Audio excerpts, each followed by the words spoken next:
سلام دوستان، امروز قراره با هم 5 تا اشتباه خیلی رایج رو توی زبان آلمانی یاد بگیریم. پس اگه نمیخوای این اشتباه ها رو تکرار کنی حتما تا آخر ویدیو با من بمون. بریم سراغ اولین جمله. وقتی میخوایم بگیم خیلی گرممه، گاهی پیش اومده که به اشتباه میگیم ich bin heiß، اما در واقع درستش اینه که بگیم mir ist heiß. ich bin heiß به فارسی معنیش اینجوری میشه که من داغم و یه جورایی معنی مثبت 18 رو داره. پس زمانی که خواستید بگید من گرممه باید بگید mir ist heiß. اشتباه دوم. خیلی وقتا میخوایم بگیم که یه چیز زیادی بود، مثل زیاد خوردن یا زیاد کار کردن.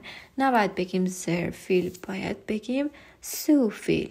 sehr viel یعنی خیلی زیاد، ولی جنبه مثبت داره و معنای مثبتی داره. سوفیل یعنی بیش از حد. پس سعی کنید از سوفیل استفاده کنید. درستش اینه که بگیم ich habe zu viel gegessen، یعنی زیادی خوردم. اشتباه رایج سوم وقتیه که ما جای فعل در جمله های وابسته مثل وایل و داس رو اشتباه میکنیم. توی جمله هایی که با داس و یا وایل شروع میشن فعل همیشه آخر جمله میاد. خیلی گاهی اینو فراموش میکنن. پس درستش اینه که بگیم ich denke dass es gut ist و اشتباه اینه که بگیم ich denke dass es ist gut. اشتباه رایج چهارم ترجمه مستقیم از فارسی یا انگلیسیه. یکی از اشتباههای رایج ترجمه مستقیمه. مثلا از فارسی میخوای بگی گوشیمو خاموش میکنم، اینطوری میشه ich mache mein Handy aus. از نظر لغت درسته، ولی آلمانی‌ها اصلا اینطور نمیگن.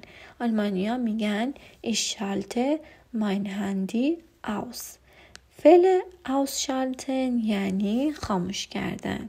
اشتباه رایج پنجم اشتباه در حرف‌های اضافه هست، مثل warten auf. فعل‌هایی توی آلمانی هستن که با یه حرف اضافه میان، مثل warten که با auf میاد. نمیتونی بگی ich warte dich، باید بگی ich warte auf dich. پس درستش اینه ich warte auf dich. خب دوستان، اینم از 5 تا اشتباه رایجی که اکثر زبان آموزا انجام میدن. اگر شما هم تجربه داشتید حتما تو کامنت ها بهم بگید. خوشحال میشم لایک و سابسکرایب کنید و تا ویدیو بعدی. چوس.